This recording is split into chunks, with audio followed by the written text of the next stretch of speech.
I have always been in support for an LPG card.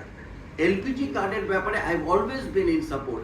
কারণ আমরা সব কিছু দিয়ে করছি, আমরা এনার্জি বলতে এটা বোঝাই ওটা বোঝাই, কিন্তু cooking fuel we never had a policy in Bangladesh লোকরা কি দিয়ে রান্না করবে। কিছুদিন আগে একটা যে অরাজকতা সৃষ্টি হলো, এলপিজির যে অভাব হলো, আপনারা দেখেছেন লোকের কি অবস্থা হয়। শহরের লোকরা, আমি ন্যাচারাল গ্যাস পাচ্ছি না, আমি টাকা আছে, আমি এলপিজি কিনতে পারছি না, লোকরা কেরোসিন বেচে, অনেক নাকি ইলেকট্রিক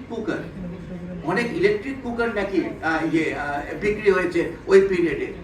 এবং একজন আমাকে ইন্ডাস্ট্রিয়ালিস্ট বললো যে দেখেন এনার্জির যে অবস্থা, আমার ইন্ডাস্ট্রিতে আমার নিজস্ব ক্যাপটিভ জেনারেশন আছে, আমি গ্রিড থেকে ইলেকট্রিসিটি নিচ্ছি, আমার ডিজেল জেনারেটর আছে, এখন আমি এলপিজি ইউজ করা আরম্ভ করেছি, আমি সোলার লাগাচ্ছি, আমি ব্যাটারি দিচ্ছি, 6টা জিনিস দিচ্ছি, তাও আমি ম্যানেজ করতে পারি না। তো আমাদের কুকিংও কি তাই হবে?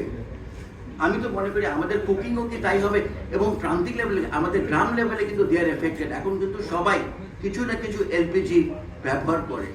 আর এইবার কিন্তু দেখেন এলপিজি সিলিন্ডারের উপরে একটা ট্যাক্স বসায় দেওয়া হলো। কেন যে এলপিজি সিলিন্ডারের উপরে সবাই এই যে আমাদের গভর্নমেন্টদের এরকম চোখ পড়ে।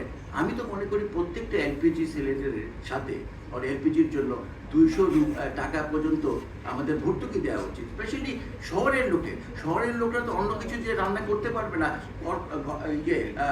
কাঠ দিয়ে কিংবা খড়কুটা দিয়ে রান্না করতে পারবে না।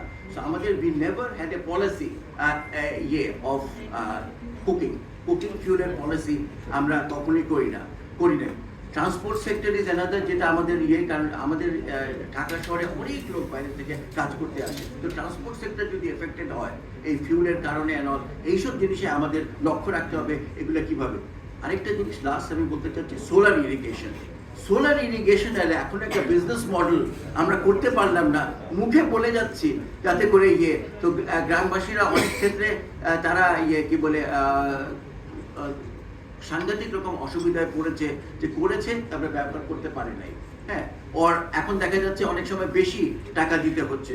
তো এইসব জিনিসপত্রগুলোকে আমরা যদি ঠিক করতে পারি তাহলে আমি মনে করি যে এনার্জির ব্যাপারটা এই সত্যি। But at the end I will like energy is a business.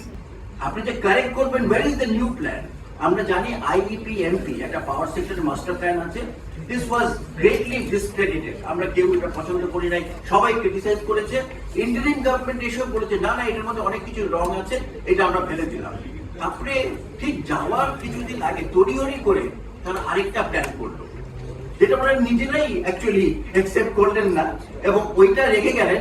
তারপরে যে কি হলো, এই যে আমি যেটা বলছি, এখন যে 3 মাসের হলো ওনারা যে বাজেটটা দিয়েছে, আমি কিন্তু বুঝতে পারছি না যে বাজেটটা কিসের ভিত্তিতে, ওনারা কি করতে চাচ্ছেন। আমি জানি যে সিভিল সোসাইটি, এনজিও অনেক রকম প্রেশার ওনাদের উপরে ছিল।